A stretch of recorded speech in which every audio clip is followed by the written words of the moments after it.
Just one night. This is Three Beards Media. Real talk, no filters, no scripts. From sports to culture, we say what others won't. Turn it up, lock in, because it all starts right now.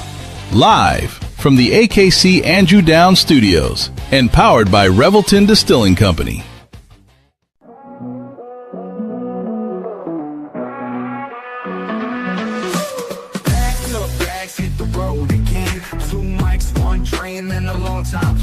From the bright lights flashing down in Old City to a 2-drink minimum in the town so great. Buzz non-stop on the interstate. Truck stop coffee keeping us awake. Midwest roads, yeah we know them well. From Des Moines to Chi, got stories to tell. Late nights, bright lights, open mic fights. Killing on stage, then it's back to the flight. From the cornfields to the Vegas Strip. Ain't no state where we don't fit. Billy and Willie's workshop, welcome inside, where the jokes are sharp and the laughs collide. From the neon glow to the small town dive. He's back, everybody. I'm back.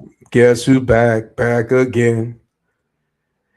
Billy boy, what's new? I left and I found out that somebody said you're gay if Iowa wins the national title. So that's good to know. Someone said that? I heard from the show that you. Turns out. Did you listen to the show? You watched the show? Yeah, sure. I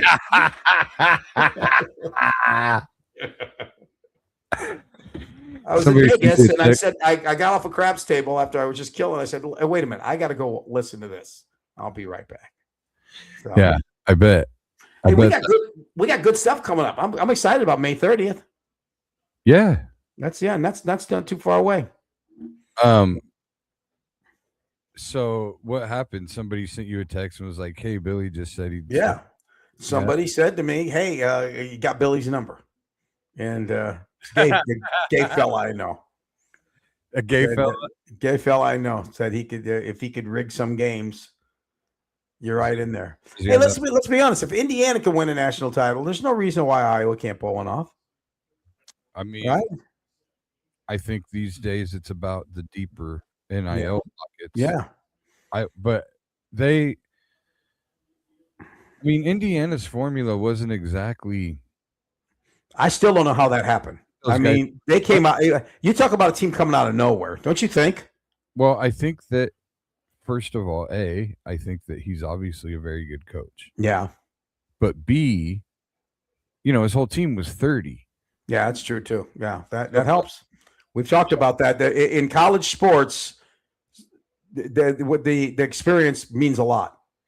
Yeah, you can win a national title in basketball if you got 5 white seniors if they can really play. 100%. Yeah. So what else is new? That's exactly what it is. I mean, they had guys, and he brought those guys over that had been playing for, already. I mean, it's a bit of a McCollum thing, really. Yeah. In the preseason of next year, are they ranked high again? I don't know. Oh, that'll be interesting to see because he loses a quarterback. Yeah, and I don't know what they have back, but I'm interested to see what basketball looks like for Iowa next year. The McCollum, the guy has proved he can win everywhere, and boy, that's gonna be a tough. That's a tough act to follow, though. First year, come in, bunch of new guys, go to the what do you call it, the Elite Eight. That's tough. But if he can make it back to Sweet 16, he's got Fran beat. I mean, all over the place. Tom Davis did that his first year. Yeah. And never went back. Think about how many great athletes that over the years you think about that did something early and never did. I mean, remember when Dan Marino went to the Super Bowl? He was real young and he got beat, but then everybody was like, "Well, look at him! Look how good he is! Look how young." You'll see him quite a few times. Never again. Yeah, never again. That's tougher than you fucking think. And Caitlin Clark's hobbling around already. Yeah, you know what? Did you watch that game at all? I did.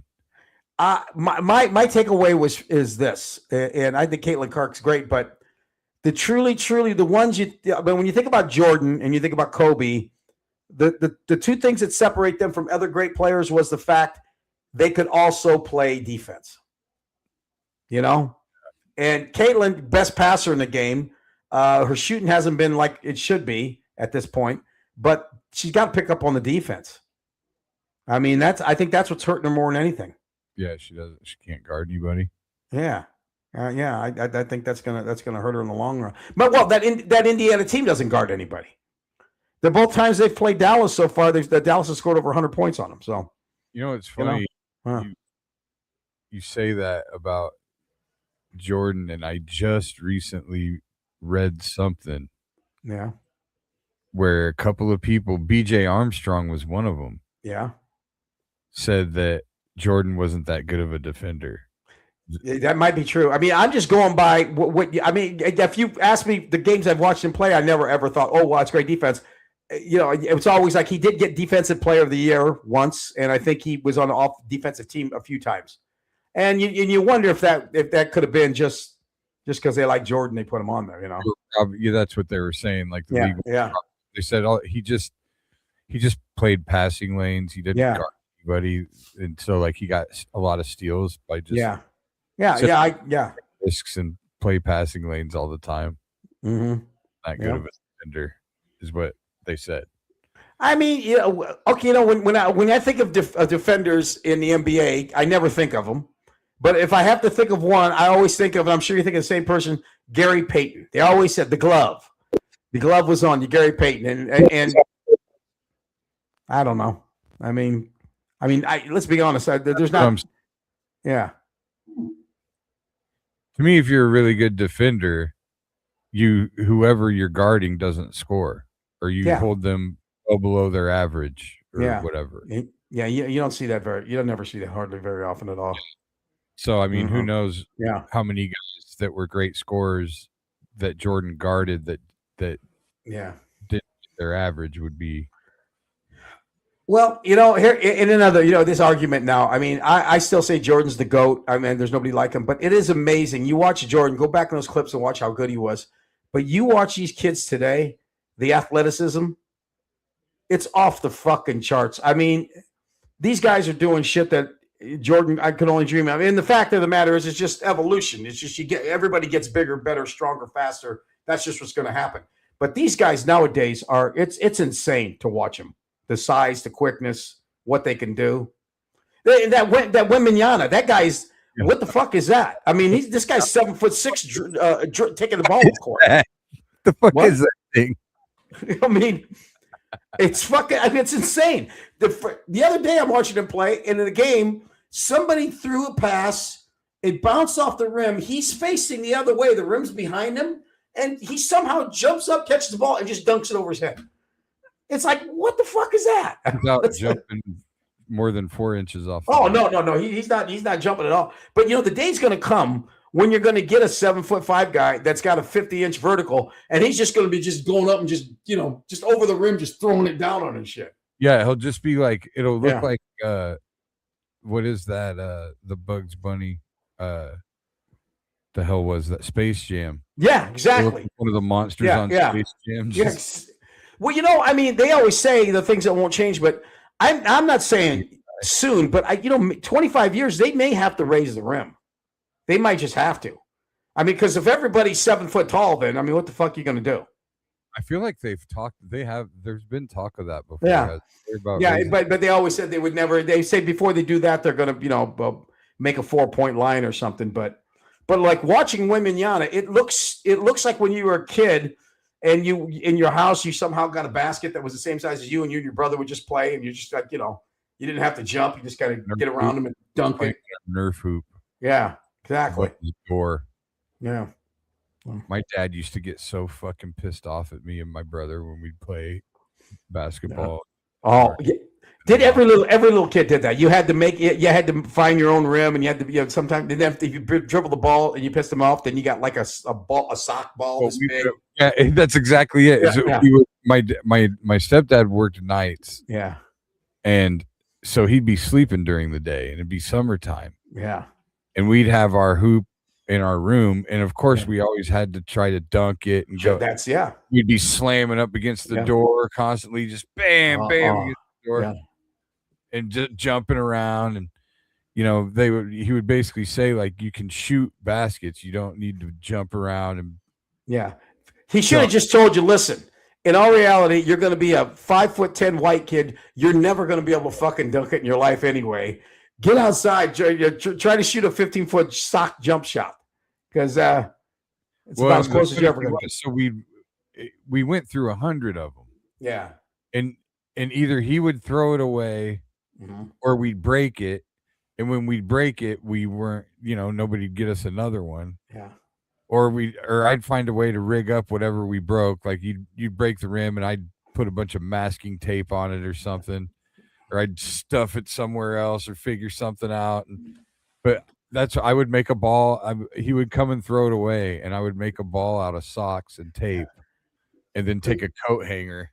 Yeah. Bend it and put that above the door. They had a thing. I got it. I was still a kid, so it must have been early 70s. Chris, you could look this up. It was called Ring a Bell basketball. And this is like early 70s. And it was a rim. It was an actual little rim. But the problem is it had a lever underneath the rim. So when you would make a basket, it'd go bing. So it was Ring a Bell. And I remember I got it and I brought it home and I put it in the backyard in the back room by where the water heater was. And I play. And after about an hour, my mom came back and said, either you take that bell off that thing or we're throwing this thing away. So then we had to take the bell off. Found one on eBay. Give me a second. I'll bring it up. I used to, when I was a little kid, I used to play by myself down there. And I would, my brother Tommy took a white trash can, a big one of the big tall ones you used to get, and he painted it like a referee. Had stripes on everything. And I would go down there and play by myself and, commentate. And then I would get in an argument with the trash can. My mom would come downstairs and I'm yelling at the trash can. That wasn't it.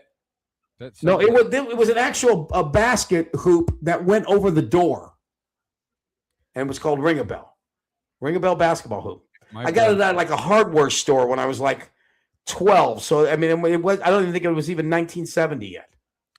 If my brother would have painted a trash can like a referee, I would have beat the living fucking shit out of it. This is true. That was. With me, I would just yell at it and I'd give myself a technical. With you, on the other hand, they come down there and you got a fucking baseball bat. Your fucking room. Fuck you. You can just hear bam, bam. You piece of shit. Yeah, I never thought about that. Did you watch the Kevin Hart roast? I haven't watched it yet, but I've heard. I almost called you and told you to watch it today. It's on Netflix, right? Yeah, I almost called you. I'm gonna. The roasts are getting. That's it right there. Ring a bell. Fuck, that's like a real hoop. Yeah, it was a real hoop. Ring a bell basketball, and that the back of it slid on top of the door. Did it have a net? I thought $22 on eBay. Yeah. I feel like the show's got to buy it for Willie. Oh, you got the ring. You got to have the ring a bell. I thought I had a net on it, but I don't see any place where you can put the net. But it has. It was just so you used a regular size basketball. No. It's smaller. It's smaller than it looks. Okay. But because then I had a little rubber ball that went like with it. And but it was fucking annoying as shit. Bang, bang. I had the Larry, or was it Dr. J or Larry Bird? You everything there for a minute. Everything was Dr. J or Larry Bird, like those hoops. Yeah. That you could raise and lower. Yeah. It was just a cardboard tube that had holes in it, and you stuck a pin. Yeah, as soon as the game got a little rough, that thing would break in a minute. I mean, it never lasted. No. Yeah, well, I mean, I had one forever because I had it at my dad's house, and I would just play with my dad. Yeah. And it was like a foam basketball, a little yellow foam basketball. Yeah. And my dad would get on his knees. And I would play my dad he'd be on his knees, and that used to be my favorite thing when I was a kid. Yeah. And I'd be spotting up, shooting threes and whatever else. My dad would take one of those egg timers, like kitchen timer, and that'd be the quarters, Yeah, there you go.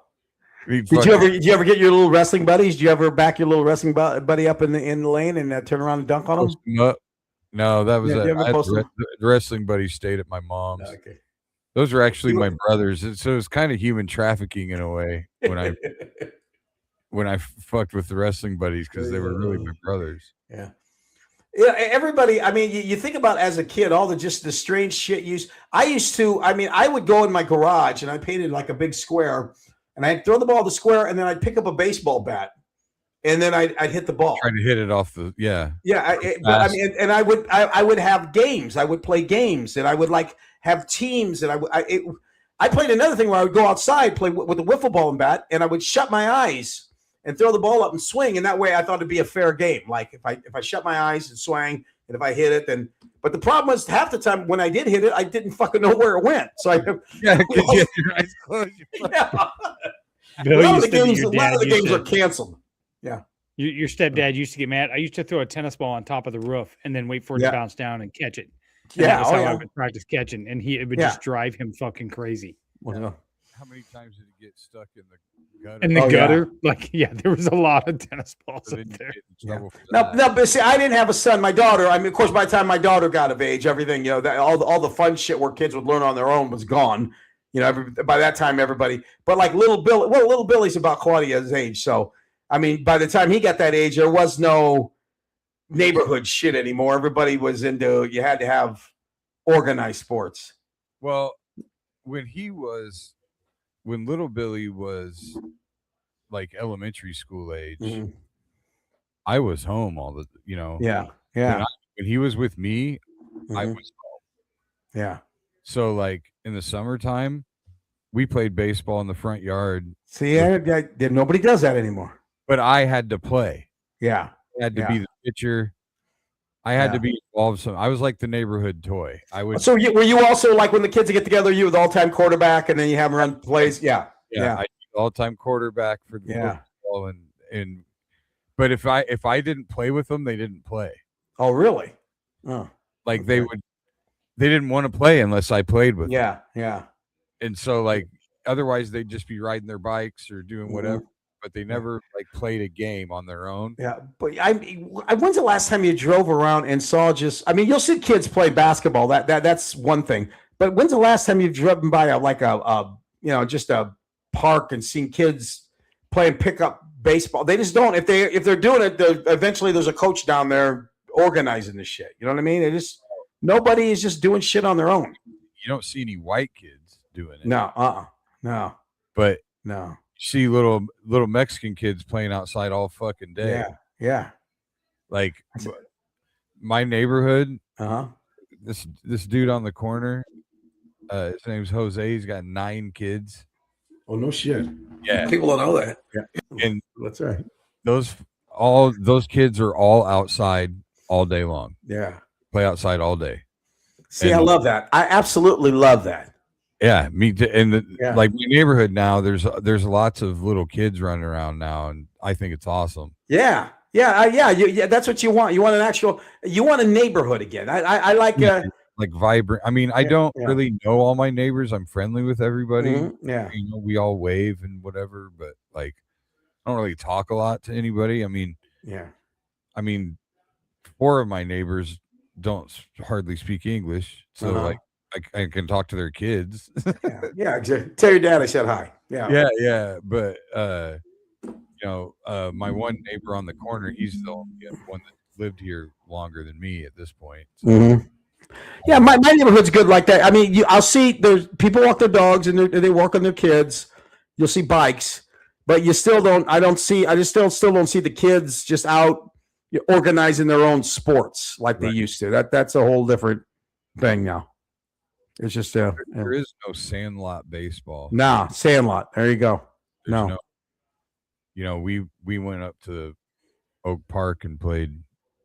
We played baseball. Always. I mean, I remember being a kid getting on your bike, and we would go down to whatever local school, and you get there, and everybody get up, and then you pick teams, and and it got competitive, and everybody wanted to win. And everybody played on they played on their little league teams and stuff, but you still went and played those other games, and that was just as fun as and competitive as the little league games. The little league was going to kill baseball. Yeah, well, he always said like when you play with your buddies, you get 100 at bats. Yeah. Like when you're when you're playing little league, it's just a regular game. You get 3 bats, 4 at bats, maybe. Exactly. You're Yeah. playing with your buddies. You get 100 fucking and you get to experiment. You get to try. So yeah. You play Little League if it was an official at bat, you're not going to try something different. You would never try switch hitting. You would never, things like that. Yeah, so all your experimenting.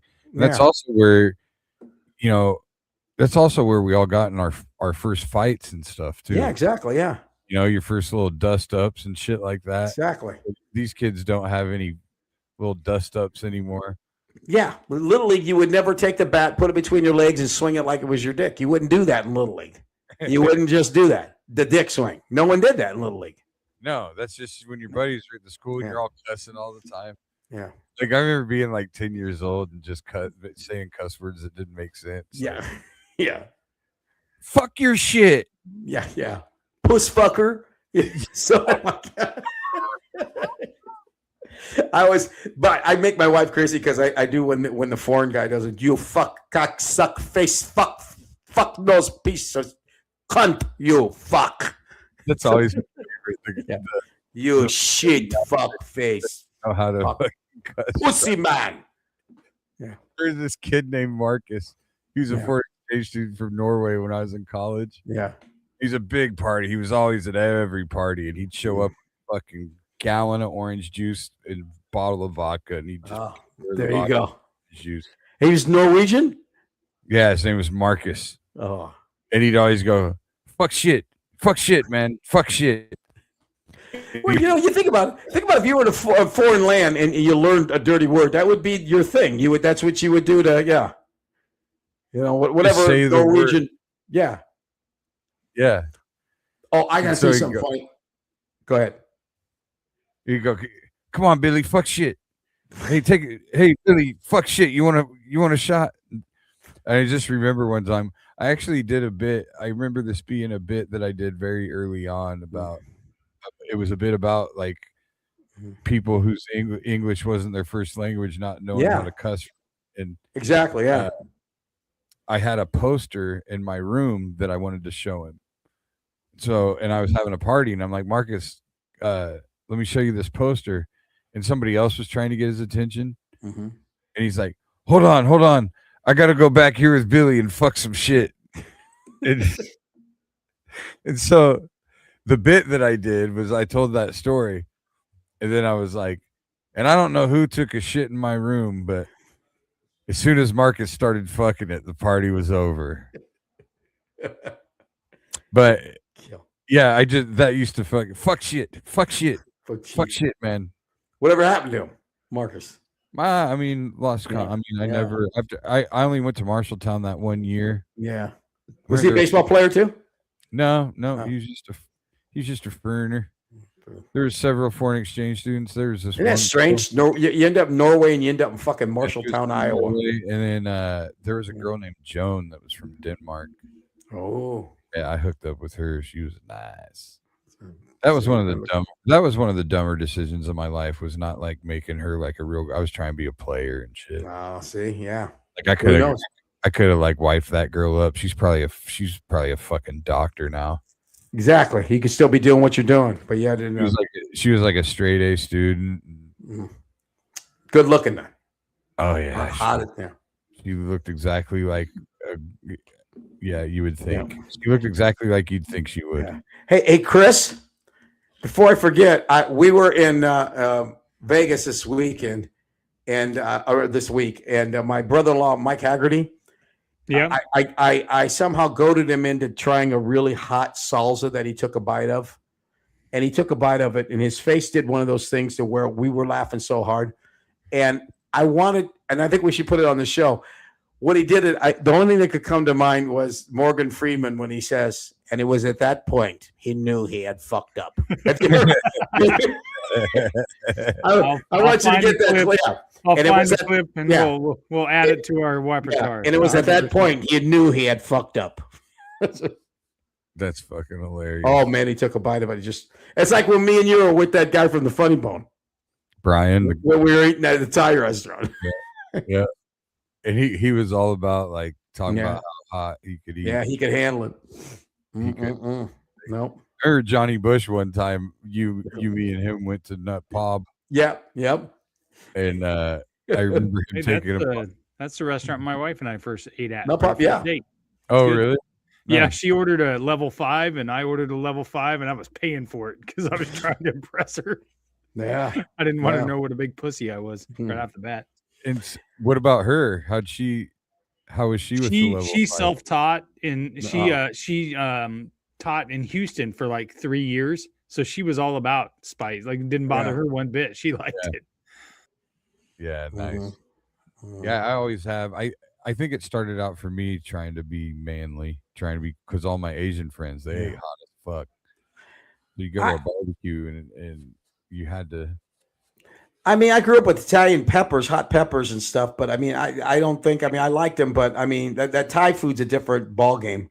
Oh. And so is there's some like that, like what you call it, barbecue. What's his name?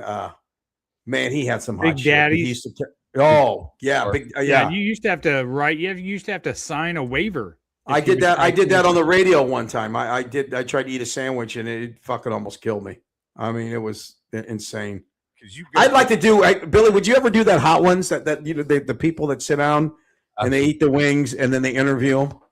I would do that in a heartbeat. I would have done it at a younger age. And then if they don't get the answer right, they got to eat a hot wing. Yeah. Well, they make them eat them anyway as they go along. And it's funny because they're interviewing, and then they get to about the fourth dish and they're melting. Yeah. And you see people fuck up and rub their eyes and shit. It's just funny. When we were there with Bush and he took a bite of the papaya. Yeah. Like, oh my God, Bill, how do you eat this? Yeah. And bald guys are funny to watch because their heads just sweat. His whole head was just shiny. He looked like a penis in the middle of sex. His head was just shiny. And I remember Brian when we were in Omaha, he just tapped out. He just went, he said, nope. Took a couple bites and that was it. No more. Me and Willie are just sitting there. No. The biggest thing with stuff that hot is stopping. Yeah. It's when you stop eating that it gets. Exactly. Yeah. When you let it register. Yeah. And it always takes a few seconds. Yeah. Yeah. Exactly. And what people don't know also is don't drink water. Water ain't going to help you. Water's not your friend. No. And I don't really I don't ever really drink much at all. I'll drink water just because to wet my whistle. Mm-hmm. I mean, it does give you a little tiny bit of, but to me, whatever I'm eating, usually in a weird way, taking another bite of it is relief. There's something strange about that. Yeah, because I do that with my wife. I'll be eating stuff and I'll be coughing and she'll says, "Why are you continuing to do that while it's like you're stabbing yourself and you just keep stabbing yourself." Oh, that hurts. That hurts. Ow. Oh, stop. It's like I'm trying to remember. There's you guys haven't watched The Boys. No. There's a spinoff of The Boys, and I'm trying to remember the name of it. Wait, Generation. Is that the show about the? It's not the show about the superheroes that aren't necessarily heroes. They're just pieces of shit. Yeah. I've watched that show. It's fucking fantastic. It's great. It's a great show that puts a mirror on America. That's awesome. Mm-hmm. But anyway, in the Generation V spinoff, it's these kids, and one of them, this kid can just make people do shit, like just control their mind. So like she'll just basically have a cop sitting there trying to suck his own dick in a corner.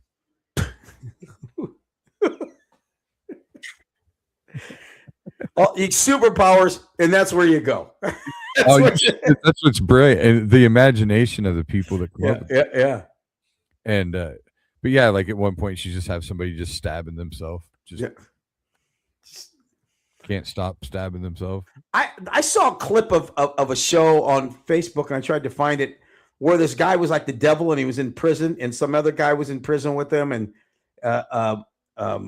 the guy, he was talking about something, and he said, well, my lawyer could just go fuck himself. And so then he was getting mad at this devil guy, and the devil guy says, I'll grant any wish. And then the guy goes to see his lawyer, and the lawyer says, oh, by the way, things have changed, and I can get you out. And the guy was all excited. And all of a sudden, the lawyer starts contorting himself. And then all of a sudden, you hear him go, oh, God, no. And the lawyer's fucking himself. The devil made him do it. It's like the weirder shit. I mean, just And the guy was like Satan in prison. He was like it was weird. He was real weird face and shit. Well, there's a really funny show called Your Pretty Face is Going to Hell. Yeah. It's an Adult Swim show. Uh-huh. It's a cartoon? No, it's real people. Yeah. But it's like hell is like an office job. Mm-hmm. And so like their job is to get more souls in hell. So there's like go to earth and get people to sin so they'll have to go to hell. And so like they have meetings and there's all this. Is anybody you know in it? Is it or is it all there's a lot of really funny, like Eddie Pepitone's in it. Oh, okay. There's that kind of heavier set dude that's in all kinds of shit now. In all kinds of comedies. I can't remember his name at all. Yeah. But I think he's the one from The Naked Gun, maybe. The heavier dude. The new Naked Gun. Yeah, no, I'm not ringing a bell. The guy that's remember Frank Drebin had George, whatever his name was his partner. Yeah, I can't think of who it is. His son, the guy that was his son. No. Huh. You don't remember? No. I'll go look. He's in it, and it's fucking hilarious, and it's brilliant. But they do shit like that. Like they're getting tormented in hell. Yeah. So like when they go into the bathroom, each toilet is just like a dude's face. Like Paul Walker Hauser. He played he was like in Karate, that Karate Kid. Yes. Oh wow. Yeah. Yes. Yeah. Walker Hauser. He played Richard Jewell in the Richard Jewell movie. Yeah. Have you seen Your Pretty Faces Going to Hell at all, Chris? No, I haven't. You guys, I'm telling you. Adult Swim? Yes, it is fucking hysterical. I'm all backed up. I got so many things I got to catch up on. Did you ever see Hacks? You watch Hacks? Yeah, I'm caught up on that. Yeah, I got great. a couple episodes. Yeah. I'm in the middle of watching Mad Men. Oh yeah, that shit is crazy. Oh, Mad Men's fantastic. This is fucking crazy. Yeah, as far as like, I tried to start it and it just kind of. So I was that way too. The first episode I probably watched like 4 times. Yeah, but it really is good. Yeah, I'm like in the middle of season 2, but just the callbacks and the shit that they used to be able to. They're constantly drinking and smoking. It's great. It's just fucking insane. Yeah. Smoking. You know what? You know the thing about me when I watch movies, it's like, and Billy, you're the same way. Is like I can't watch the sports movie. Like if the guy's supposed to be the star quarterback and he looks like he can't actually throw a pass, it's the worst. I'm not watching it. And it's the same thing with stand-up comic. If somebody's playing a stand-up comic and you go and you feel like they don't have the chops, I can't do it. Jean Smart looks like she could have been a comic in Vegas. Yeah, she does a great job. Yeah, her timing's she's really good. She's believable. The roast is a great thing. I can't stand when they force non-comics to roast people. Yeah. Did Brady do the roast? I heard horrible. Was he horrible? Horrible. Yeah. Like just watching him try to deliver jokes is so painful. It's so. Were they good jokes? Were they jokes that you're looking like? If you had any kind of comedy chops at all, that would have worked. I didn't listen. Yeah, that bad. All I could do was watch him be horrible. Yeah, and I didn't watch it in real time. I fast forwarded through shit like Tom Brady and Lizzo. Mm-hmm. Yeah. Yes, I'm the same way. I mean, you want to watch comics do comedy. That'd be like if I was watching a thing where we're doing karaoke. I'd watch actual singers, but if like a baseball player got up to sing, I'd be like, I'm not fucking doing this. I'm sorry. Did you say karaoke? Is that what you just said? Karaoke. Fuck you. Yeah, you fucking word, please. Yeah. Or Fouquet you. How's that? So like a lot of people don't know that. That's right. They don't. There were a couple of different actresses up there that did things, and they were. Have you ever seen somebody do that wasn't a comic, and you went, not bad? Not really. I mean, you know the worst one I ever saw that did it, and it was just horrible. Was when The Situation, the guy from Jersey Shore. I think it was maybe the Donald Trump roast. And Coulter was really bad. Yeah. Oh, yeah. That's I'm trying to you wonder about that. You wonder about who your handlers are that talked you into thinking that you could fucking handle that. You know what I mean? What I did love about the roast is the joke writing was unbelievable. Oh yeah. The writers that each comic hired, I mean, I'm sure some of them probably overlapped a little bit. Yeah. I'm sure. Yeah. And the comics themselves, just the jokes were fucking unreal. They were, I don't care how offensive they were. Yeah. Like that's the kind of that's what comedy. I don't want to say that's what comedy is because it is. It does get really mean. Yeah. At the same time, it doesn't matter how mean it is if it's a good joke. Funny's funny. We always say that. Like every comic who's worth their salt will watch that and go, that joke is so racist. Yeah. But it's fucking brilliantly structured. Yeah, exactly. It's the setup and the punchline are just fucking perfect. You know, and the two best sets, in my opinion, were Chelsea Handler and Cheryl Underwood. They both both of them killed. I gotta watch it. I might watch it tonight. And Chelsea Handler just ripped apart like every dude up there, just talking about him being creepy. Fucking. At one point, she said something about the war in Iran, and was like, "How many of you tough pussies are gonna go over there? Do you just go over there to do comedy festivals or some shit like that?" Yeah. What was somebody said? Kevin Hart said something about so and so was one joke away from calling him the N-word or something. Kevin Hart said that about one of the comics. Said he was. No, it was Cheryl. Oh yeah. She looked over at Shane Gillis. Yeah. And there was one joke that he skipped on the teleprompter. Yeah. And I think he was going to say the joke that he was supposed to be Wigger. Yeah. Be the punchline or whatever. Yeah.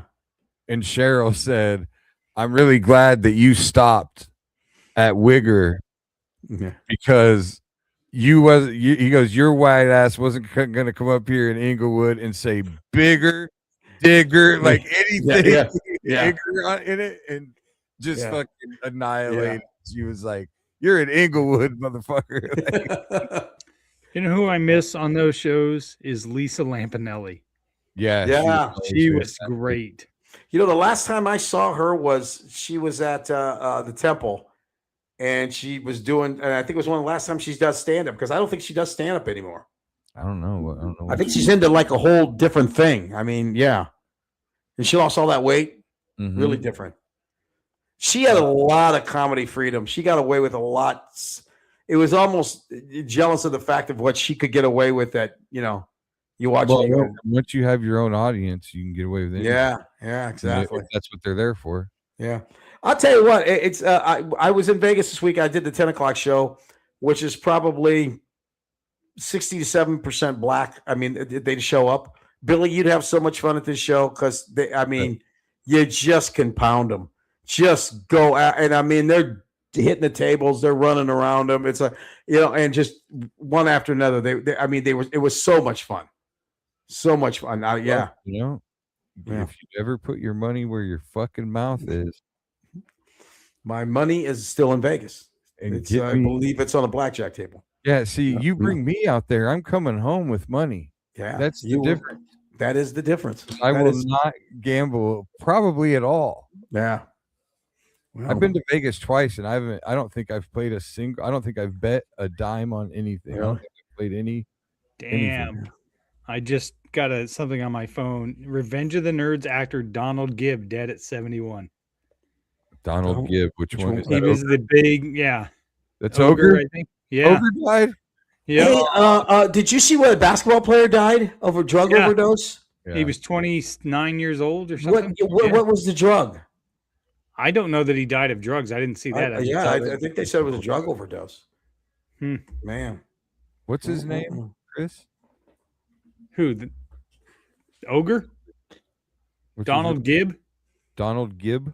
Yeah, he also played. So all the Gibb brothers are dead now. Yeah, he also played. He played in that. What was that kickboxing movie with Jean-Claude Van Damme? Bloodsport. Yeah. He was great. He was Ray Jackson. And he was. This guy was 71. Think about that. See, there you go. That at 71, a lot of people say, "Oh, you lived a good life." Bitch, I'm 70. I mean, I'm looking out the window now at this point.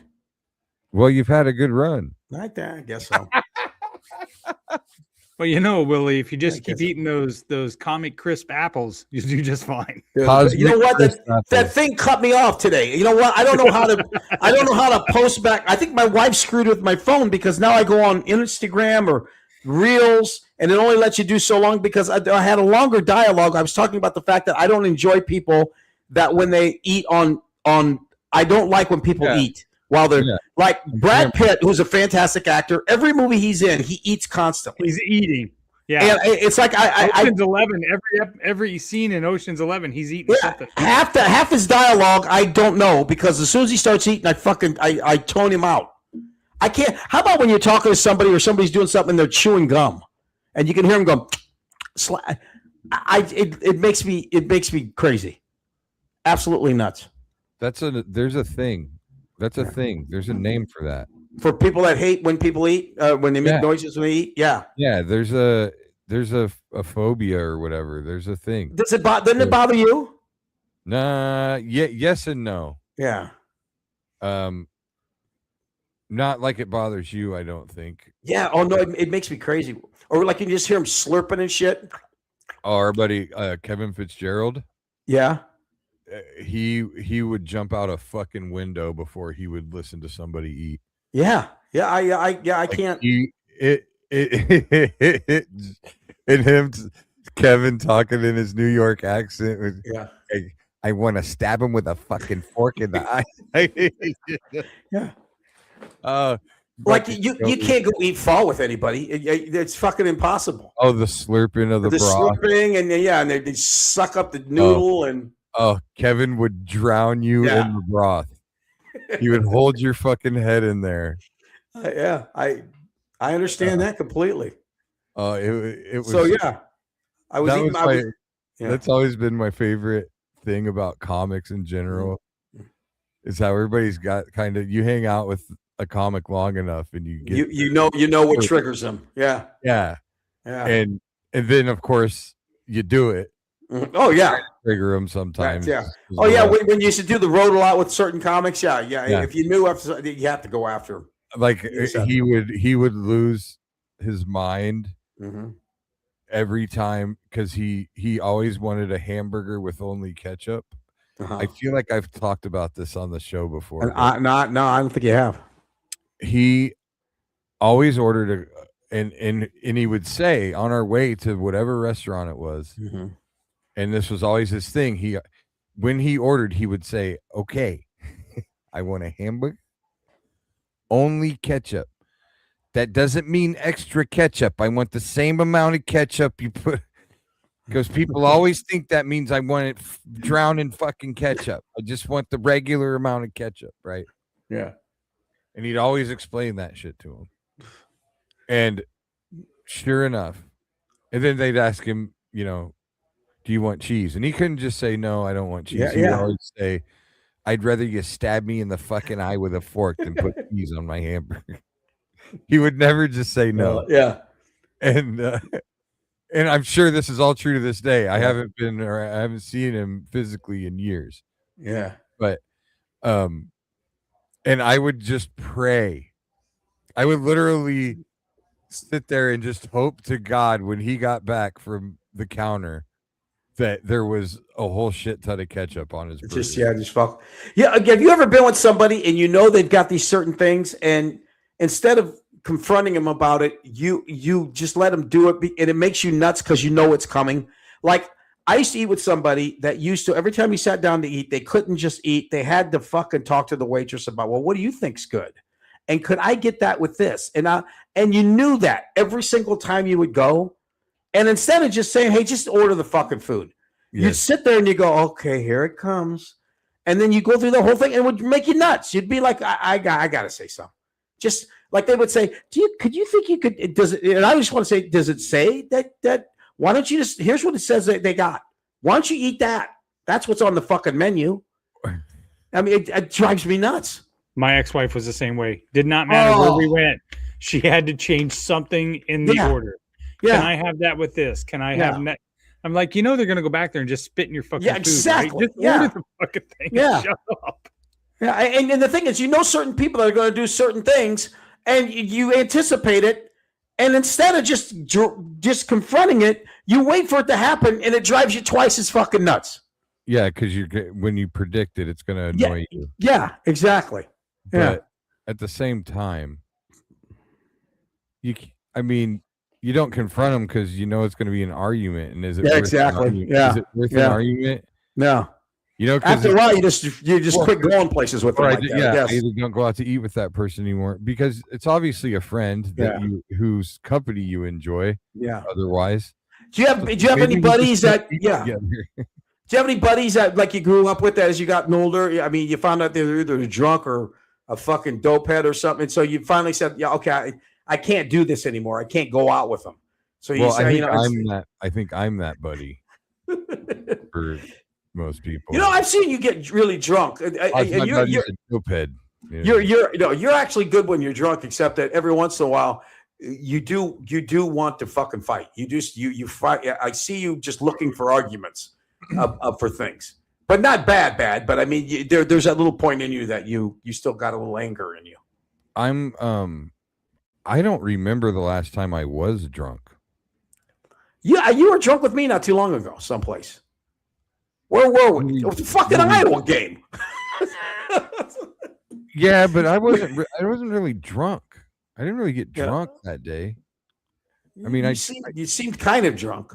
I mean, I'm sure I was. I mean. A little maybe, but no, you weren't out of control or nothing. But I mean, you were. What I mean is, I don't remember the last time I was that drunk, like you're talking about. Where no, you've never been out of control with me. That drunk was when I slapped that fucking Michigan fan.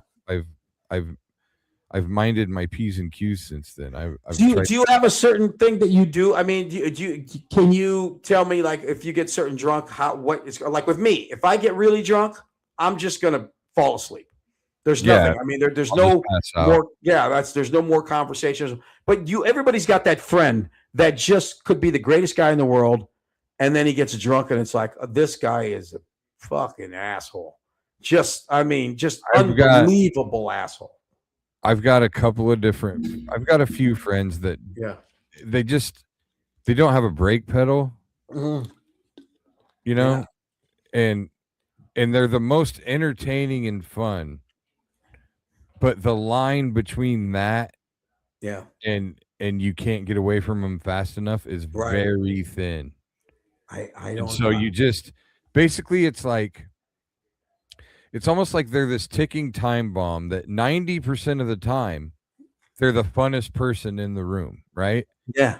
But that 10% is so bad that it ruins the other 90 because you never know when that 10's coming. Yeah, and it's completely off and it's off the fucking chain. It's insane shit. That you never want to even be around them again because there's that 10% chance. It's like that 10% is so bad that it's too much to risk. And it's a 10% that it's so bad that you can't even reason with them. So you don't even attempt to reason with them. No. You just watch it. You watch it like watching a slow motion car wreck. You're just like, oh God, what's going on here? Not fucking like I've had a few different friends over the years that and the thing is like it's bad for you too because like the only way you can stand them is if you're as drunk as they are. You try to get on that level and then you find out that the levels and even when you're on that level with them you're just not the same type. Like I don't want to ruin shit. Like I don't want to. I still care about other people's stuff. Exactly. Like I'm not gonna fucking spill my drink on somebody's like couch and then be like, it'll clean up fine. Yeah, exactly. You know what I mean? Or you know what's the worst is when I was younger, how about that really, really pretty girl that's just the worst drunk? And it was always the girl, when I was younger, it was always a really pretty girl that was the really bad drunk on wine. So her breath would be just like a Satan's asshole. Just unbelievable. And she's breathing. And in your mind, you're young. So you're still thinking, I might have a shot with this broad. But then she's got the breath going and she's saying goofy shit. Plug my nose. And you're trying. You got the little devil and angel going, it's all right. We can figure it out. Just, and then she'll do something like throw up on you or that 40-year-old virgin where she throws up in the car and she's like, I'll still fuck you if you want. Yeah. No, that's okay. Exactly. Was that shellfish? Is that what you had? Shellfish? Yeah. Exactly. Yeah. I mean, just that point of no return. One of my favorite stories I ever heard about that kind of shit. Yeah. Because, that's what women are talking about all the time is that's that fucking sexual assault, date rape fucking shit. Some girls passed out at a party and all these dudes run a train on her. Yep. They all think it's fine. Uh-huh. Like she was into it or whatever, and she wasn't even fucking coherent, It's weird. When you were younger, there was a point to where you could almost rationalize that. Absolutely. But as you got when you got older, I mean, I don't know what that age is, but you get to that certain point where you go, no way. But there was a point when you were a certain age where, well, maybe she, that's immaturity. That's trying to rationalize bad shit. It's that immature. It's the hormone being fucking control. Yeah, where your brain's not thinking right, and also, I think it happens less. I hope that those type of things happen less now than like when I was a teenager. Yeah, you hope. Oh yeah, they have a whole lot more. They have a whole lot more information than we did back then. That's for sure. 100%. A lot more. There's a lot more people telling you shit like that ain't okay. Nobody was around telling us that wasn't okay. People we looked up were basically, and most of those girls, you saw them again at the next party. Exactly. Whatever. Yeah. But anyway, reminds me of the time Caitlin and I were watching 16 Candles, and she had never seen it. And her response to the movie was like, it was misogynistic. I can't believe they were going to like take advantage of that girl that was drunk. Like all the things that we thought were hilarious when we watched it as kids. Yeah. Very rapey. It was very rapey. Yeah. Well, how about fucking Revenge of the Nerds? The dude fucking puts a mask on and goes and fucks the girl in the. You want to do it on the moon, and then he takes the mask. Oh, you're that nerd, and all of a sudden she's in love with him because he was good in bed. That's rapey. Yeah, I mean all that shit. We're like, oh, cool. Cool. Oh, they just put cameras in the ceiling, and it was just funny. Yeah. All these naked girls on camera, they're watching on TV, and it's just funny. That's just funny. What's so funny is that we've come so far as a society as far as, okay, now we don't, and all of a sudden we got that orange motherfucker in the White House, and guess what? This shit seems to be okay again. So it's like we're going backwards. Yeah. John Larroquette with the fucking telescope and stripes. With the chicks in the showers, Oh, I wish I was a loofah. Like, oh shit. And that's funny. That was a funny thing, and like. But even women, a lot of women were that was totally acceptable. Yeah. And there were women who would say, oh, she got too drunk, dumbass. Yeah. Right. What you get, dummy. You know, and it's just, I'm glad that it's not like that anymore. Hopefully it's not as. No kidding. I think there's enough people telling you that it's not okay anymore. And also from what I've read and stuff, the kids aren't drinking like we did. They're kind of what I've like, heard too. They're just not really into it, and that's probably not so bad either, I guess. Right. I mean, a lot of bad shit happened because of that. Take a break. Come back. We're gonna have our baseball porn singer segment. I've got some, and I've got a couple of Reddit questions. So cool. We'll be right back. Buying or selling a home is one of the biggest decisions you'll ever make. That's why choosing the right real estate team matters. The Jenny Farrell team with RE/MAX Concepts has been helping families across the Des Moines metro find the right home since 1998. Born and raised right here in the community, Jenny understands the neighborhoods, the market, and what truly makes a house feel like home. Whether you're buying your first home, upgrading your space, or preparing to sell, the Jenny Farrell team provides expert guidance every step of the way, from market analysis and listings to negotiations and closing. Their consultative approach means you'll feel confident, informed, and supported throughout the entire process. Jenny Farrell Team, RE/MAX Concepts. Call or text 515-779-7500. Visit jenniferfarrell.remax.com. Experience you can trust. Results you can move into.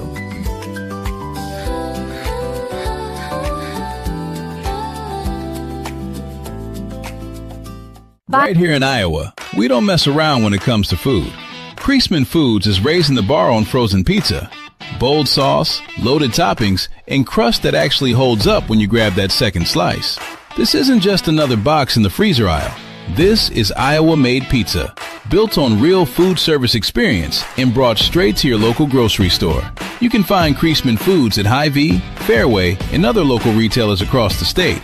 And if you don't see it, ask for it by name. Because if you're already buying frozen pizza, you might as well buy one that brings serious flavor to the table. Creasman Foods, Iowa-made. Big flavor, no shortcuts. In the heart of Des Moines, one name stands above the rest. Step inside, where tradition still matters. Warm, familiar, unmistakably Iowa. Where every guest is welcomed like family. Service that's personal and never rushed. Fresh starts made daily. Iowa beef, hand-seasoned.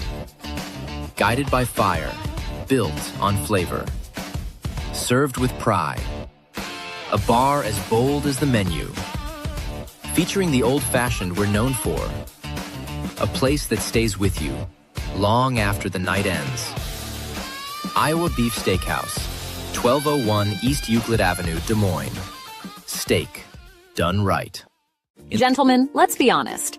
Finding the perfect gift for your wife or girlfriend isn't always easy.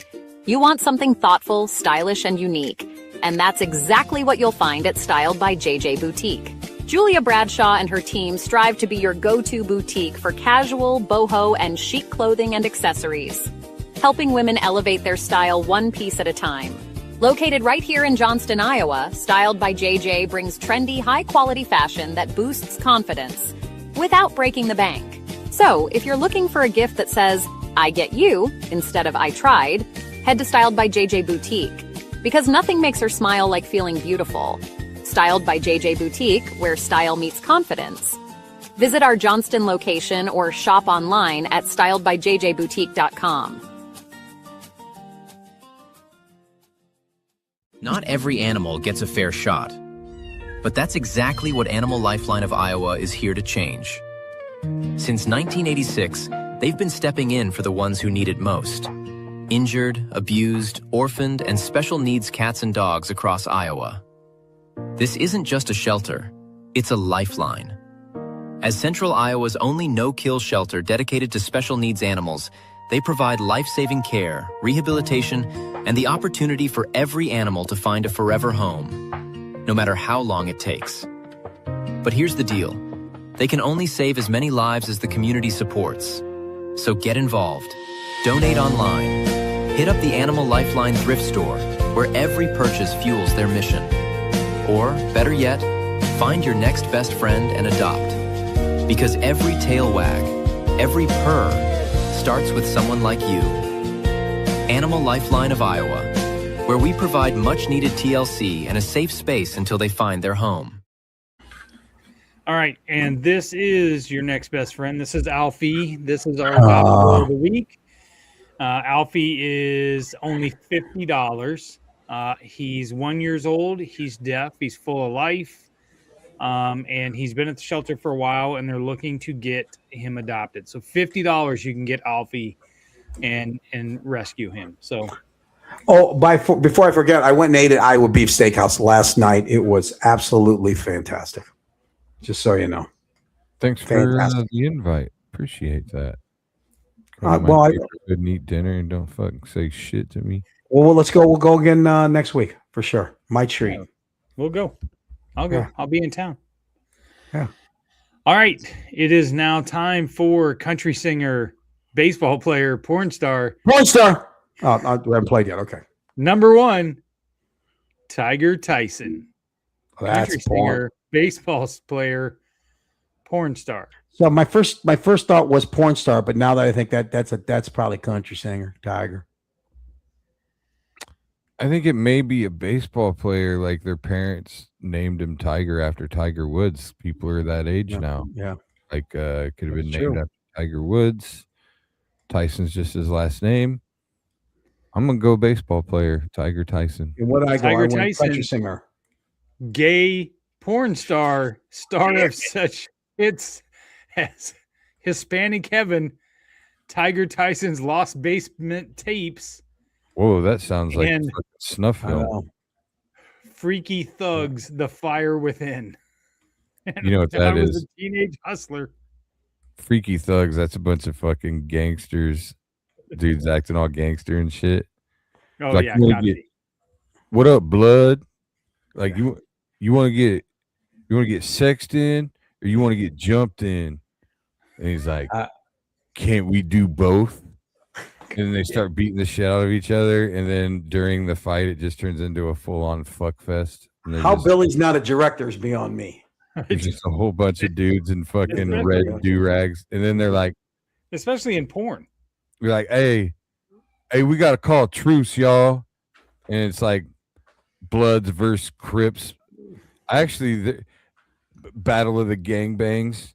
Yeah. And there's like fucking dudes over here in red and dudes over here in blue. And like they like start fighting. And then like all of a sudden the wrestling gets a little more like you and your wrestling buddy. Starts No, off as like, just a fair uh, match. like Brokeback Mountain, you know, like all of a Yeah. sudden Yeah. I can't Yeah. quit. dashing around, and then a dude just spits on his hand, and all hell breaks. It's spitting on the hand. That's the start of it. Yeah, You get a hand spit, that's it. You're done. he's like, "Hey, Can't quit you. I heard you shot my homie." Quit you. That's right. Oh, wait. Sean told me I need to read the Wikipedia version of this. Hold on.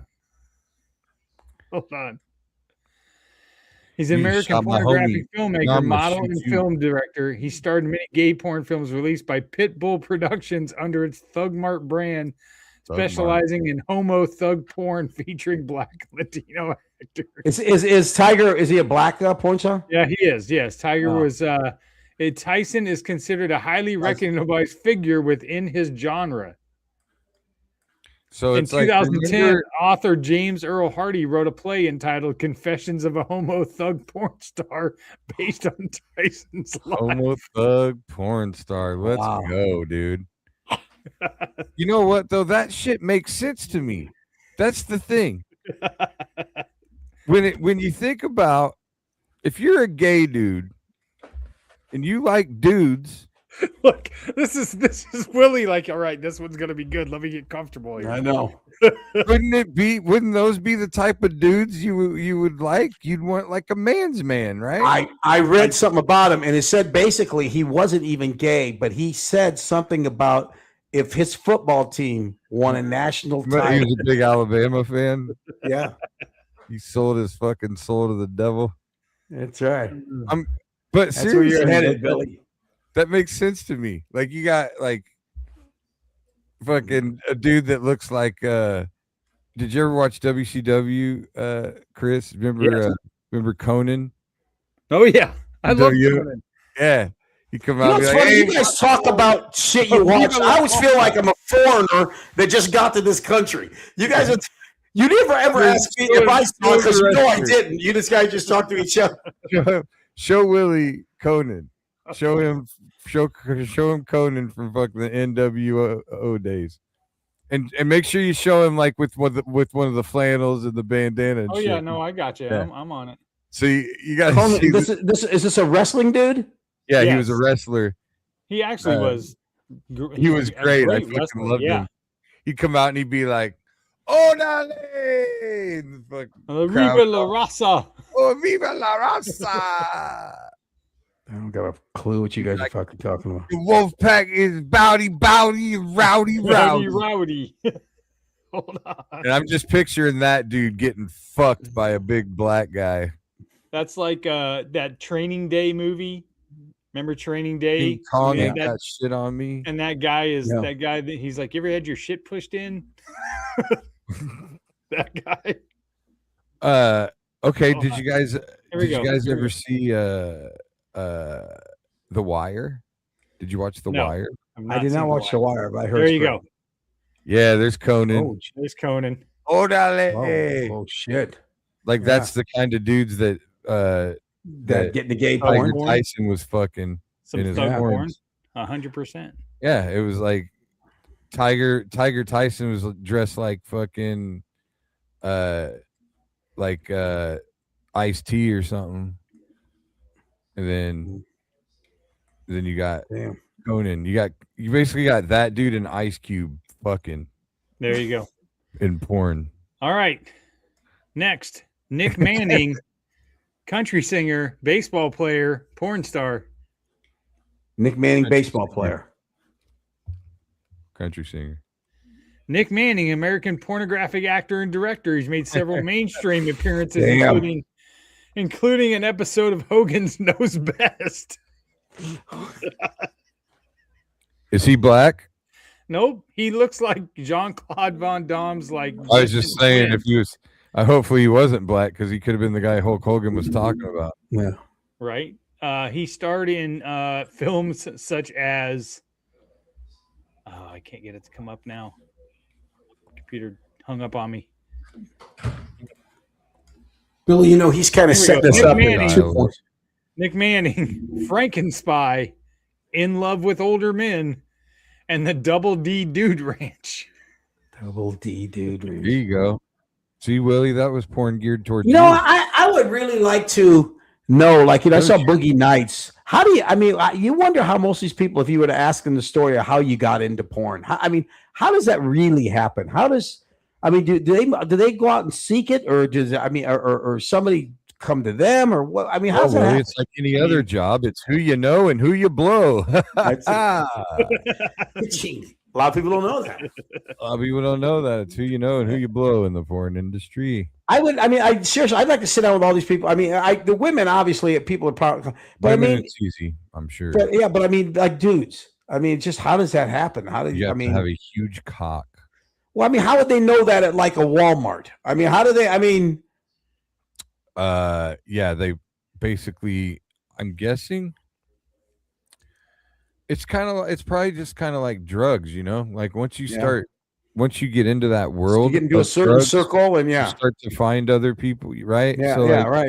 Migrate around. It's probably people that work in strip clubs and stuff like that, and then the porn people come and recruit them. Billy, did you watch the Hacks episode where the girl? Did we already talk about this? John just said I should write a book. Wait, about what? Apparently about how to get into gay porn. How to get into gay porn? Well, and then I know that you're wrestling, buddy, and then it just moves on from there. I know dudes get paid more for gay porn. Yeah. So part of dudes getting into the industry probably is, are you willing to fuck dudes? Yeah. But did you watch a Hacks episode though where the girl was dating the guy and he said he was a sex worker? Yes. And she was all right with it, and then finally she found out he was a struggling magician. Yes. So she wouldn't have sex with him anymore. Yeah. She couldn't stand him anymore. Exactly. Because he goes, wait a minute. You're all right with me being a sex worker, but not a magician? I love that. That was so fucking great. That was funny. God. It's like, do you think the magicians that are our friends have chips on their shoulder like that? Like that? In the back of their head that they think we all think they're just hack pieces of shit. The magicians I know, like Jonathan May, he would laugh about it. I think Ben would laugh about it. But I think there's more serious ones that probably would get upset about it. But if you've been around long enough.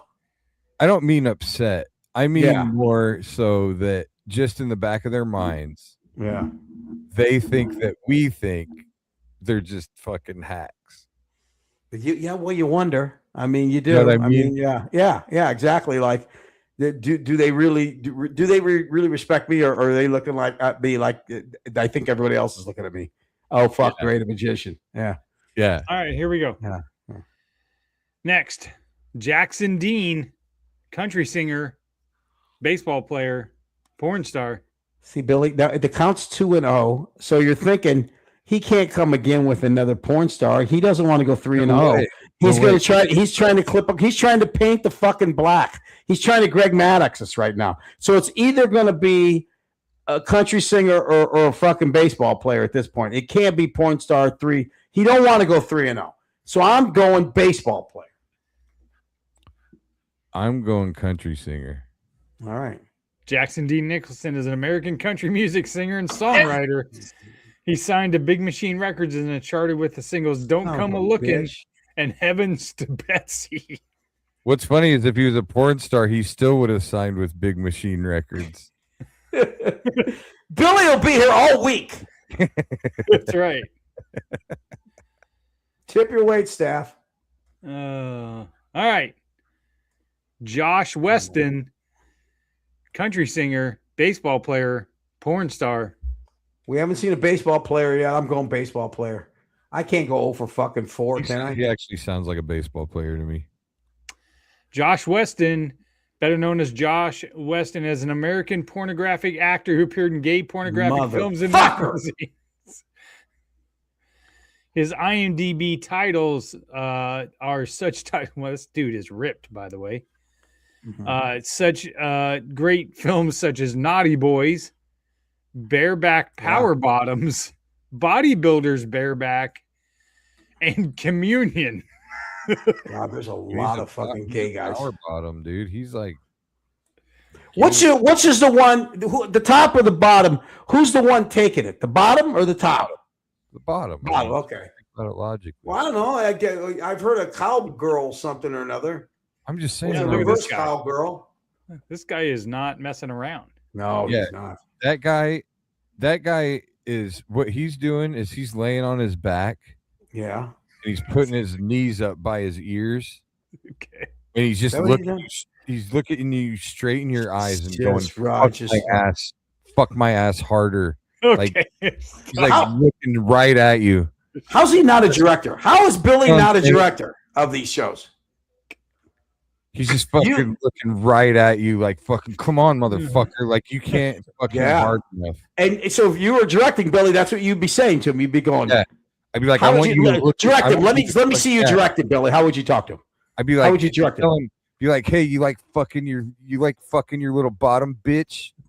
How you like to fuck your bitch? Please stop. That's good. That's good direction. That's good. That's Cecil B. DeMille kind of direction right there. That's Academy Award direction, or the right now, or the AVAs. Yeah, you think you're fucking a pussy? Yes, there you go. You're not fucking a pussy. Yeah, I see you're it. fucking me. Fucking look at me when you fuck me.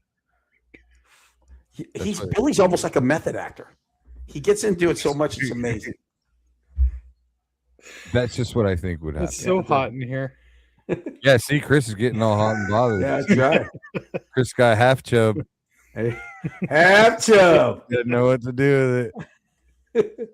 He's gonna hit you with his half chub. He's gonna be in bed tonight with his half chub, thinking about that dude. Fucking right, in the eye.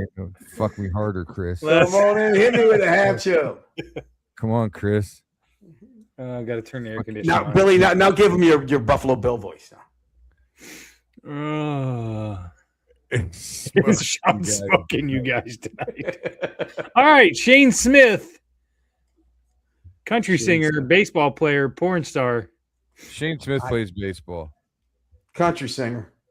Shane Smith is an American professional baseball pitcher for the Chicago White Sox. He made his MLB debut in 2025 and was named to the All-Star the same season. You know what? 2-0. Willie should have been here last week. Like Ross was like taking it deep and trying to figure out like the algorithm and Ross. How did he do? Yeah, he did pretty well. Ross is a lot smarter than me. Ross's thought process behind his picks was very interesting. Ross, smart dude. 2 Reddit questions. I'm reading this question not necessarily for your guys' answer, but I thought that the comments were pretty damn funny. What's the craziest thing you've done because you were horny? And this guy said, when I was in high school, a girl I was seeing was sending me spicy photos and enticing me to go see her. This was a random school night. It was about an hour drive just to get to her house. But luckily, my sister's apartment was on the way. My plan was to go see the girl, take care of business, then go back to my sister's where I would spend the night. In the morning, I would drive back home. So I called my sister, telling her that I miss her and that I would come by and see her even though it's late at night. What I didn't realize is that A, she was very excited that I called, and B, that she did not have to work the next day. And while I was driving up there, she had gone out to rent movies for us to watch, and I felt so guilty. I made it up an excuse not to go see the girl and instead spent the night at my sister's house. I always think about how crazy that night turned out to be and what I could have had. I'll never regret it. Oh, now, see, if that was going to be a Reddit, it should have been. And then eventually I nailed my sister, and we made a movie of it, and now we're both in porn. And that's how you get started.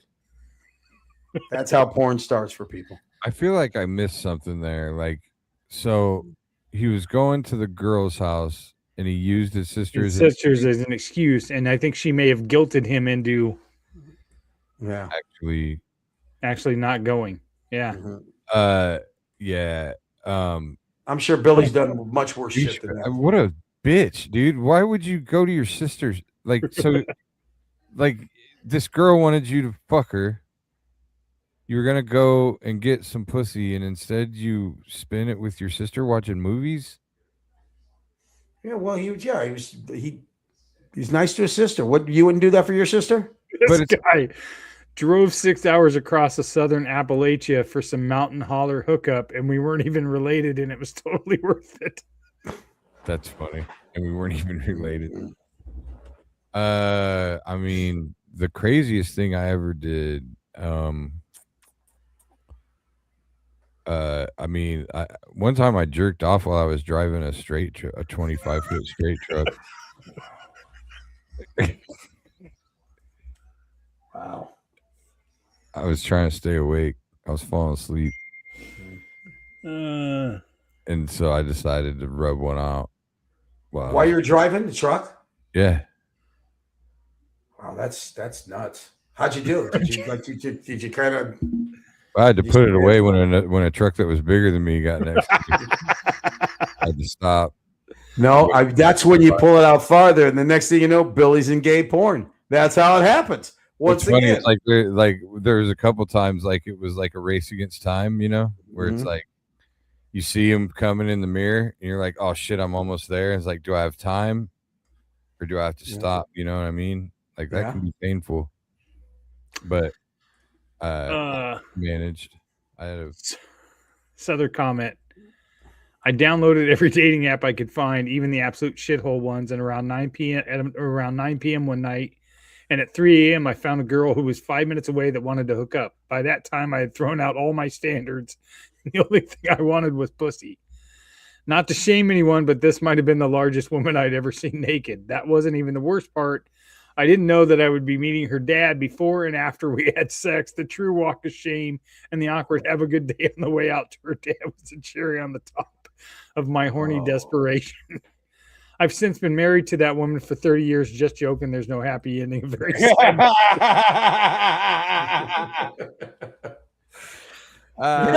Let me ask you a question. Sad and upsetting post-nut realization I never told anyone. Let me ask you a question. Like, you see these things where it says meet people in your area. Is that real? Like, you see those ads that says meet people in the area, and then they show like a lady or something. I wonder, like, is any of that real? I feel like it's like if you click on one of those, I feel like you get about you buy a timeshare. What? You get about 10 clicks in before they want money. Yeah, it'll keep directing you somewhere, and then something wants money, and you're either going to get tired of it, or you'll give that first level of money or something, and then like by the time you realize it, they got their $5-10 or whatever, and That's you right. cancel it. I mean, like the DTF St. Louis. Is there like a DTF Des Moines? well, I mean, dating sites are just dating sites. Yeah. Like, you just say what you want, Mm-hmm. and I wonder. either I think for I've found the dating sites to be gross. Like I was not. Do you realize if I went on a dating site right now, it would be they would probably. I'm at that age where they would just show me obituaries. You know what I mean? Just here's what you could have had, but she died last month of a stroke at 72. So Maybe what you do is you go to the funeral and you start jerking off to the picture board. Here you go. yeah, You're One like, of the comments. you just go into the picture board. I mean, well, like, Billy, you're almost 50, so I mean, I can't see you with maybe 50's not, but I mean, I'm 70. yeah. I mean, I can't imagine if there's even a dating site for 70. Yeah. Well, they always say it's half your age plus 7. That's as young as you should go. So here's you want to know what my age is 23 and a half, so 30 basically. Yeah. Well, there you go. That's not bad. Mine's 42. That's not good. 42. So to be all right. You asked about these websites. Somebody commented on this stream and said, masturbated in front of a camera while falling for one of the scams online when I was really drunk and 22. They then made a fake account with my name, picture, and everything, and added a bunch of my friends and said they would share my masturbation video to all my friends. I freaked the fuck out and sent them $100 that they asked for. Right after sending it, they asked for another $500. At this point, I figured it would never end, and I blocked them, and I was traumatized thinking which friend might have seen it. No one said a word, and I kept quiet to this day. I wonder how many of my friends saw me masturbate furiously. I like how they always say furiously. And then this lady... I don't know what kind of masturbation that is, where you're just... This lady left work in the middle of my shift to let a guy, he was extremely hot, mind you, rail me while I was leaning over a washing machine in the middle of his filthy hoarder house. A cat jumped on my back in the middle of this. I had to clean myself up in the car with wet wipes that I kept in there before heading back to work and resuming my shift as normal. My shift. That should tell you a little bit about what she's up to. There you go. All right, last one. This should be fairly quick. What celebrity conspiracy seems totally plausible to you? Celebrity conspiracy. Anything dealing with Donald Trump? No, let me think. Celebrity conspiracy. There's always one about someone's like secretly a girl or something, or like a transgender kind of deal. John Ritter. What do you got, Billy? Gay. Was John Ritter supposedly gay? No, like he's not. He was married and had kids and stuff. Yeah. I think it was a beard. Yeah, you know what? The gay thing. That's possible for anybody. I don't find that even strange really anymore. Much of a conspiracy. How about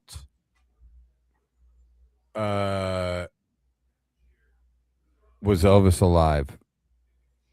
How about it? Is Jeffrey Epstein alive? They keep on saying they're seeing him places. No, I don't think that's. The Epstein. No.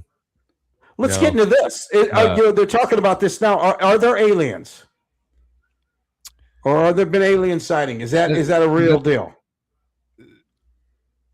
Maybe Donald Trump is an alien. I think that's plausible. Stupidest fucking alien around. It's entirely plausible that he is one of the lizard people. Best alien there is. A lot of people say they've never seen aliens like that.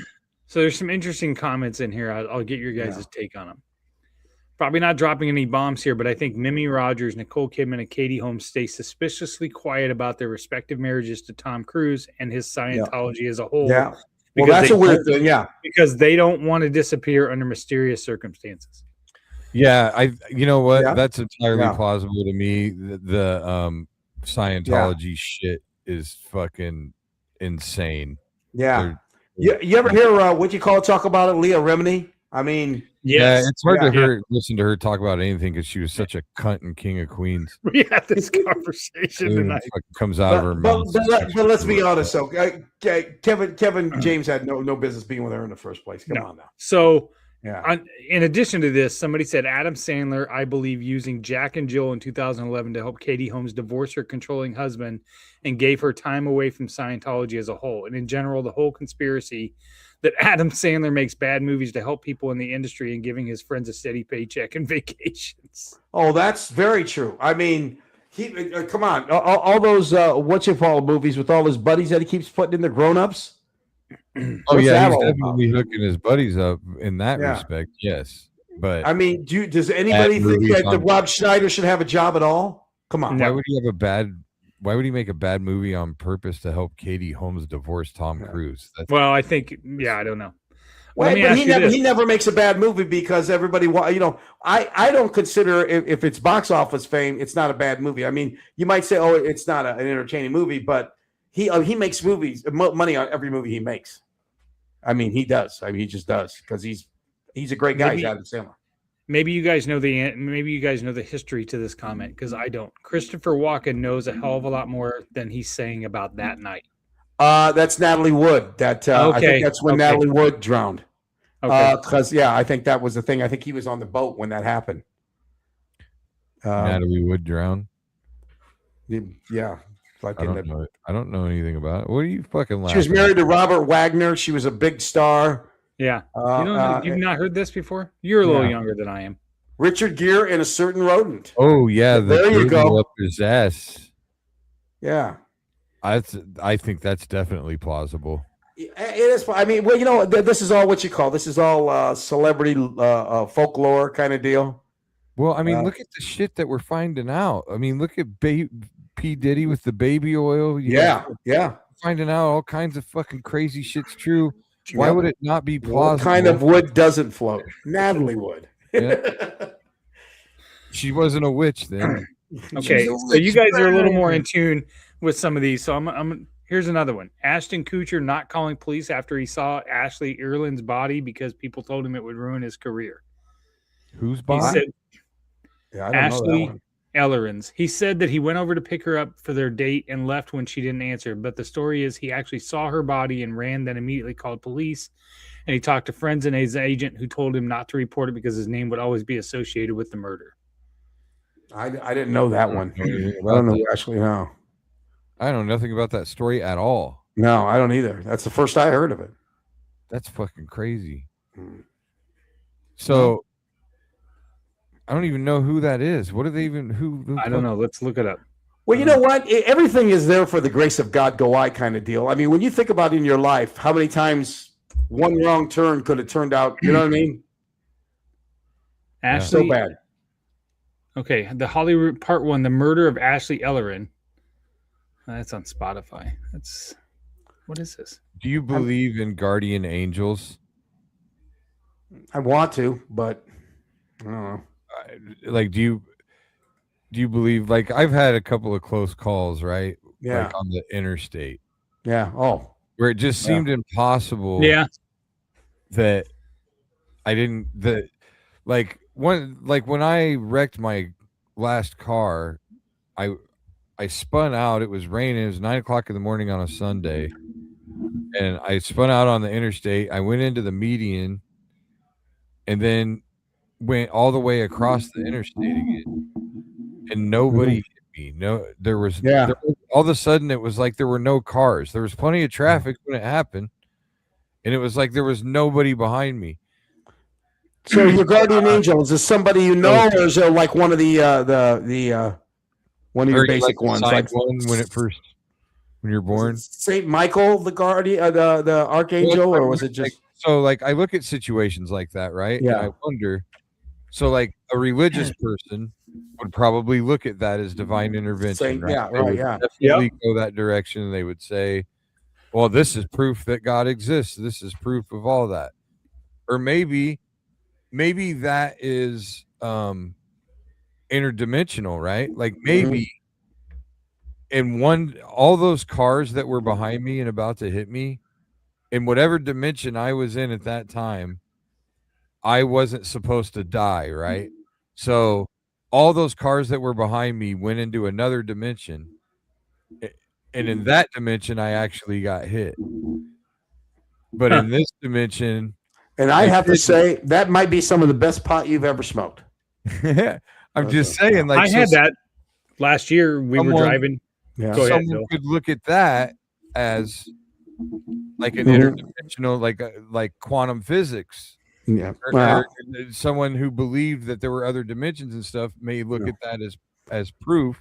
John Burns is right. Why would God save you but not James Dean? And John brings up a great point, because like one thing we talked about, like I teased this a little bit, but Ross and I are going to do a podcast soon.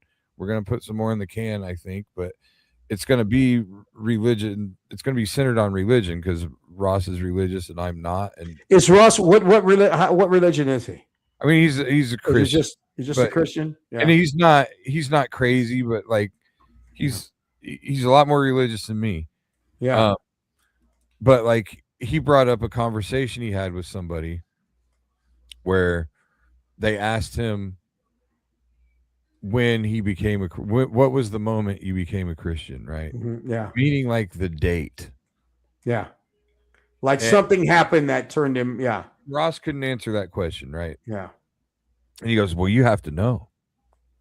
It's like when you're at the gates and Jesus asks you, you need to know the date. And I'm like, first of all, if there's someone that's admitting everybody at the pearly gates, yeah. Right? Yeah. If Jesus is that guy, then who let people in before him? Mm-hmm. Whose job did he take? Yeah, because I assume people went to heaven before Jesus came along. Yeah, anybody that tells you, they give you like a scenario, like when he says this or when he comes to you, that's, I mean, you're ridiculous, right? Yeah, it's ridiculous. I mean, yeah, you're not there. I mean, we all have our own, you know what? We all have coping mechanisms, things that are going to help us get through this life. And that's what everybody uses, is what they want, what they see as an easy way to transition. See, I mean, that's how I view it too. Yeah. Yeah. As I get older, I don't begrudge anyone for what. No, God, no. But sometimes it's just kind of like, dude, like, how does that even make sense? But yeah, the people that give me, you have to accept Christ as your say, and you need to say this and say that. And I always go and say, I don't think that Jesus Christ is a hypocrite. Yeah. So like, you're telling me if a guy goes to med school and then decides to give his life to go to Africa and save poor kids, and that's what he does for his entire life, but he just happens to like suck dick on the side, he's not getting into heaven. I'm not buying that. No, exactly. All right, let's finish with this story about this Eileen, whatever her name is, Ashley Ellerin. So apparently there's a gentleman named Michael Garagiola, like Joe Garagiola. Yeah. Okay. He's a convicted American serial killer who moved to Southern California in the 90s and gained the nickname the Hollywood Ripper. Mm-hmm. He is believed to have committed his first murder at the age of 17 when he stabbed his neighbor, 18-year-old Tricia Pagliari, who was the sister of his friend, to death on her back doorstep. He moved to Los Angeles in 1998, allegedly to escape the scrutiny of the police in Illinois, and then committed 2 murders and an attempted murder in between 2001 and 2008. On February 21st, 2001, he murdered 22-year-old fashion student Ashley Ellerin, stabbing her 47 times in her home in Hollywood. Ellerin's injuries included a neck wound that nearly severed her head and deep punctures in her chest. According to Detective Tom Small, one stab wound actually penetrated the skull. On the night she was murdered, Ellerin had planned a date, including dinner and drinks with actor Ashton Kutcher, whom she had met at a New Year's Eve party right after her affair with landlord Mike Durbin, who was the last person to see her alive. When she did not answer the door, Kutcher, who had arrived late after watching the 2001 Grammy Awards at a friend's house, looked through the window, saw what he thought was spilled wine on the floor, and then returned home feeling dejected. So, the claim is that he actually saw her murdered, went and told friends, and the friends said, "You don't say shit about this, or your career's probably over." That, you know what, that seems completely plausible. I mean, yeah. I mean, That seems like ridiculous advice. Doesn't it? Well, but if you're in Hollywood, yeah, and like, I mean, I don't know. Maybe the agent was that fucking guy that ran the studio. First thing they say to you is, when you say I saw that, the first thing they would say to you is, did anybody see you there? That's what they're going to say to you. No. Are you sure? No one saw you. You were in the. No one. No. Okay, then you weren't there. Do you think he called Ray Donovan? I don't know who that is. You guys never saw Ray Donovan?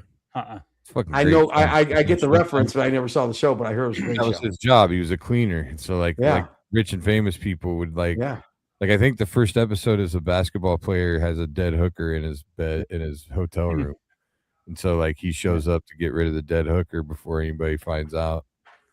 Yeah. Well, what would you do, Chris? I mean, would you say something? I don't know if I would say. If I thought for sure no one was around, that's the. Although because you want to do the right thing. You would say, I looked through the window and then I called somebody immediately. I would hope that at 55, I would call somebody. Yeah. If because you know that you're a person that on the cuffs of living out my dream. Yeah. And I did call somebody, and the person that I trusted, whether it's my agent or whatever, said, "Listen, if you want you can't say anything." I don't know. I probably 22 years old probably wouldn't make the best choice. Yeah, I'm being brutally honest. Because the deal is, if you say something, you become the first. If you're the guy that finds the body, whether you're in the house or not, you become the suspect. Yep. So I mean, at that point, I would have saw the spilled wine and been like, "Oh, she's passed out. I can fuck her," and I would have went in. Nothing wrong with that. There you go. Actually, I think there might be something wrong with that, Willie. Then I would have found her dead body, and then all right. Final question: Michael Jordan banned from the NBA for gambling instead of actually wanting to go play baseball.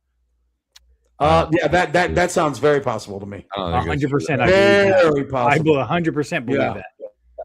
I also think what he did. I mean, murdered. Yeah. I think that's right too. Yeah. Absolutely.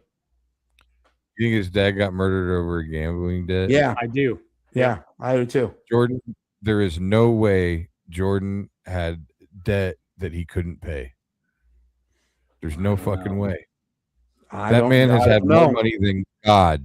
And now he does, but not at that time. No, he had more money than God then. When his dad died, he had fucking the Air Jordan brand. But here's the deal.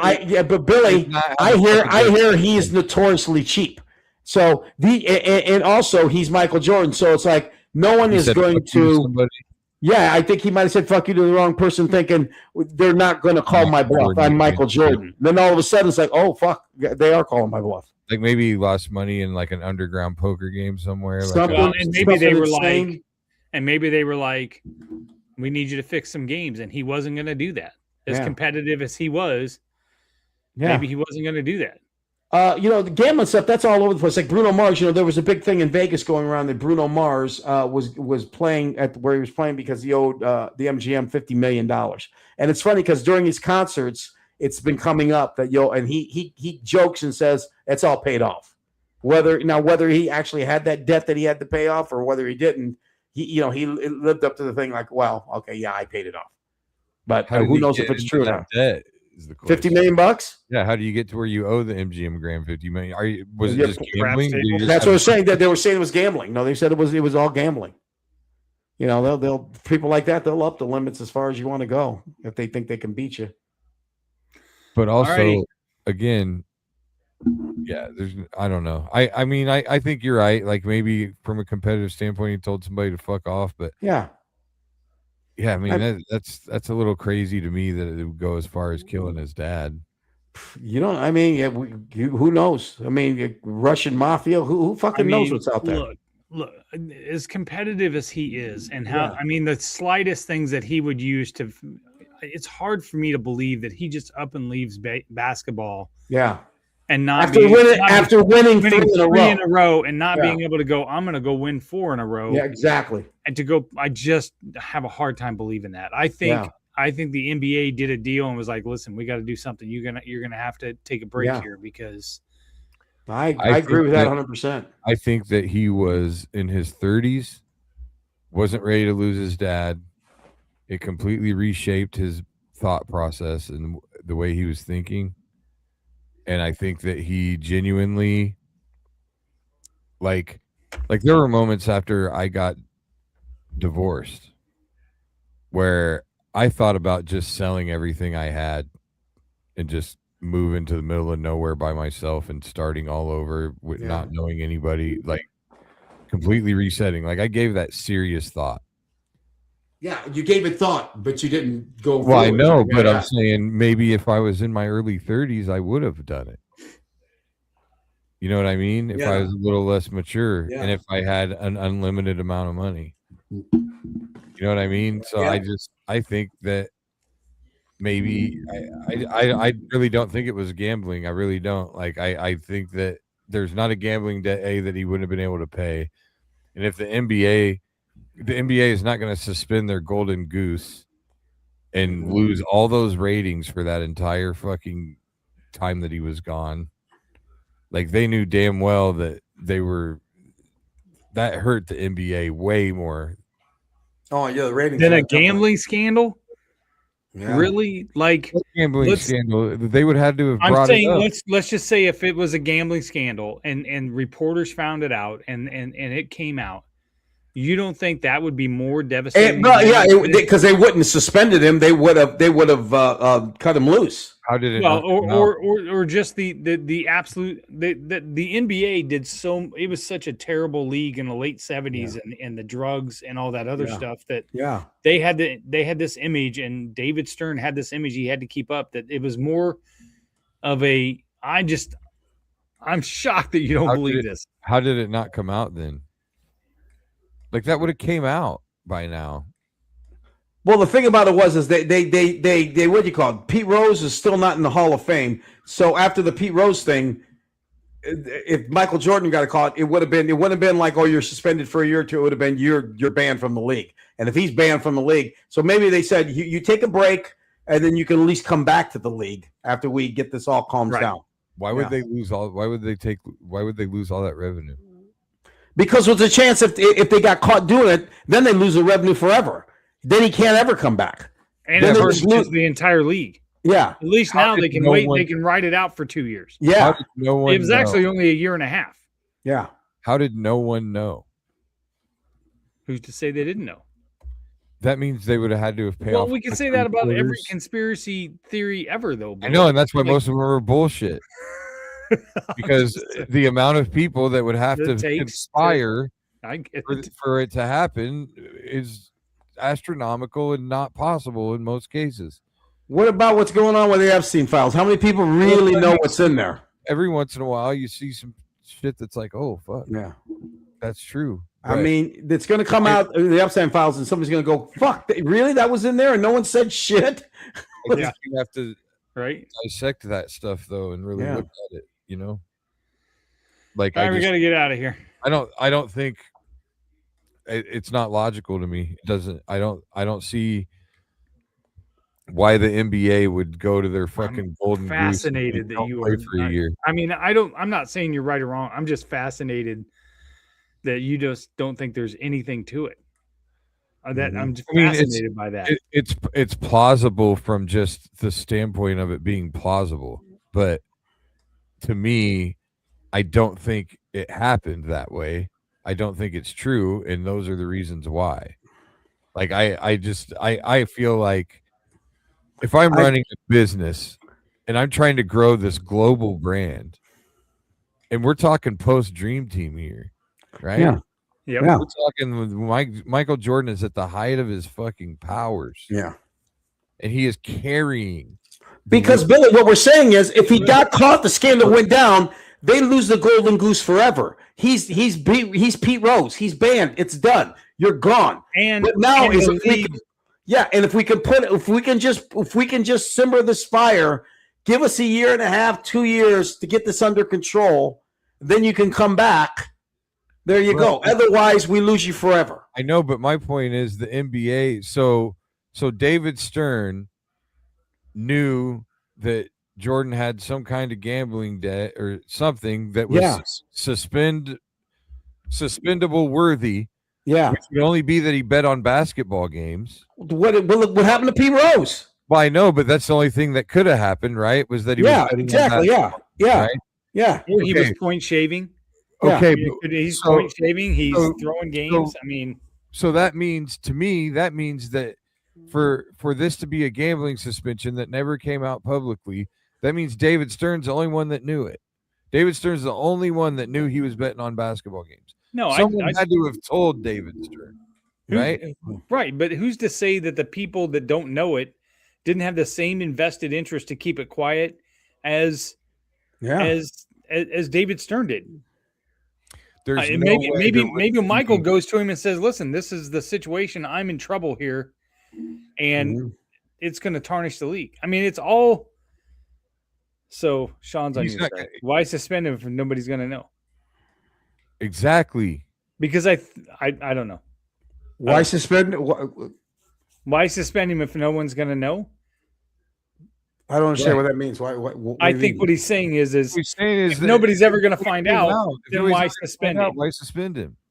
Well, after his father died, maybe somebody was going to find out. I mean, maybe something comes out of that. But maybe some information comes out of that. Go to them. He's not going to go to them and go, "Hey, I'm in trouble," because he would have had to have been betting on basketball. I'm going to ban Sean from the show. Yeah. he would have had. You were on my side, Sean.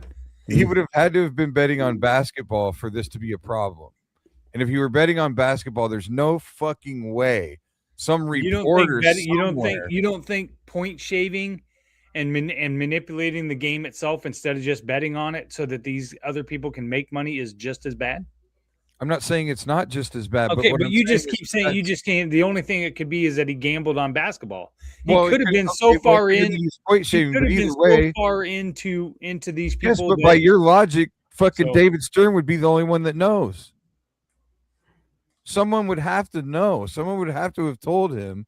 There's no way that some fucking reporter for the Boston Globe trying to make a name for himself wouldn't have fucking came out with that shit. Well, let me tell you what's going to come out eventually. They're going to find out Michael Jordan owed a bunch of money to fucking aliens. And that's where the UFO stuff. They're going to get to the fucking UFOs. They're going to open it up and say, "What's this here? Michael Jordan owed you what?" And that was it. I think that he lost all that money to the Monstars. That's where it all happened. Why do you think they came up with that Space Jam, though? That's almost kind of true. Space Jam is kind of actually true. He definitely didn't pay for fucking acting classes. That's for sure. I genuinely think that he just had a fucking kind of a, not for lack of a better term, midlife crisis, but he was like in his 30s. But I think when his dad died, that fucked him up. And I think he was like, you know what? I'm going to go play baseball. I think I'm going to prove that I can do this. And he had enough money. It's fair, I guess.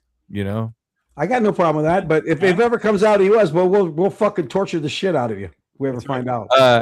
And Sean too. Yeah, and Sean too. I just feel like we'd know it by now. Yeah, you think so? We'd also know who shot Kennedy by now. Yeah, we don't. That was a piece of white trash. No, that was Abraham Lincoln, actually. John Wilkes Booth, piece of white trash. All righty, gentlemen, we got to go. Yeah, this is a long one. All right. Yeah, it's a good one.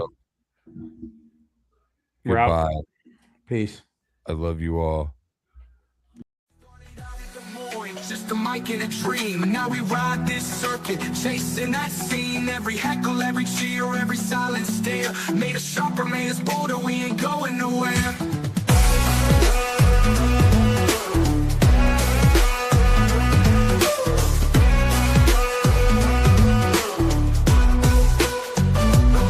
Billy and Willie's workshop, welcome inside, where the jokes are sharp and the laughs collide. From the Vegas stage to the I-80 grind, this comedy life is one of a kind.